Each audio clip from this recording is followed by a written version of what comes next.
Hi guys, welcome to RS vlogs. ఈరోజు నేను Indian స్టైల్లో ఎగ్ కర్రీ చేశాను. అది ఎలా చేయాలో తెలుసుకోవాలంటే మనం అందరం వీడియోలోకి వెళ్ళిపోవాల్సిందే. So let's start in to the video. First నేను ఎగ్స్ని బాయిల్ చేసుకున్నాను. బాయిల్ చేసుకున్న తర్వాత ప్యాన్ తీసుకుని దాంట్లో 4 స్పూన్స్ ఆయిల్ వేసుకున్నాను. దాని తర్వాతకి నేను ఎగ్స్ వేసాను. అయితే ఆయిల్ సరిపోలేదని ఇంకొక స్పూన్ వేసాను పైనుంచి. 2 to 3 minutes బాగా ఫ్రై చేసుకోవాలి ఎగ్స్ని. అవి ఫ్రై చేసుకున్న తర్వాతకి 1 స్పూన్ పసుపు వేసుకొని బాగా కలపాలి. పసుపు కలిపిన తర్వాతకి 1 స్పూన్ సాల్ట్ వేసి కలపాలి. సాల్ట్ కలిపిన తర్వాతకి చిల్లీ పౌడర్ వేసుకొని మూడింటిని కలుపుకోవాలి. బాగా మిక్స్ అయ్యేంత వరకు ఆయిల్లో ఎగ్స్కి బాగా పట్టేంత వరకు కలుపుకోవాలి. అవి కలిపిన తర్వాతకి ఒక ప్లేట్లు తీసుకొని వేరే కడాయిలో 4 to 5 స్పూన్స్ ఆయిల్ వేసుకోవాలి. ఆయిల్ బాగా మగ్గాక మనం దాంట్లో బిర్యానీ ఆకు, రెడ్ చిల్లీ, యాలుకలు, లవంగం వేసుకొని కొంచెం సేపు ఫ్రై చేసుకోవాలి. స్టవ్ని ఫుల్లో పెట్టుకొని కొంచెం సేపు మగ్గనివ్వాలి.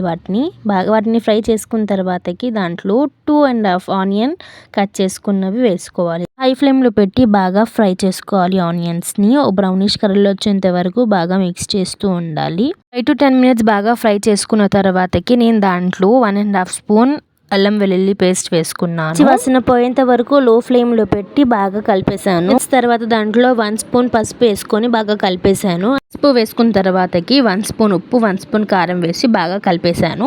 మసాలా ఘాటు లేకుండా 2 minutes బాగా కుక్ చేసుకోవాలి. కుక్ చేసిన తర్వాత నేను దాంట్లో బిర్యానీ మసాలా వేసుకున్నాను. మీరు దాని బదులు ధనియాల పౌడర్ లేదా గరం మసాలా వేసుకోవచ్చు. తర్వాత 1/2 కప్ వాటర్ వేసుకోవాలి.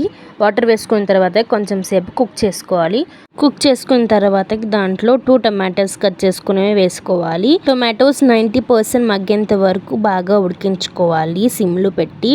అందుకోసం నేను 5 minutes వరకు ప్లేట్తో క్లోజ్ చేశాను. చూస్తే టొమాటోస్ అన్ని 80% మగ్గిపోయాయి. ఇంకోసారి కలుపుకొని 1/2 కప్ వాటర్ వేసుకున్నాను. కొంచెం మగ్గడానికి 2 minutes మీడియం ఫ్లేమ్లో పెట్టి కుక్ చేశాను. కుక్ చేసుకున్న తర్వాతకి దాంట్లో నేను కొంచెం కసూరి మేతి యాడ్ చేసుకున్నాను.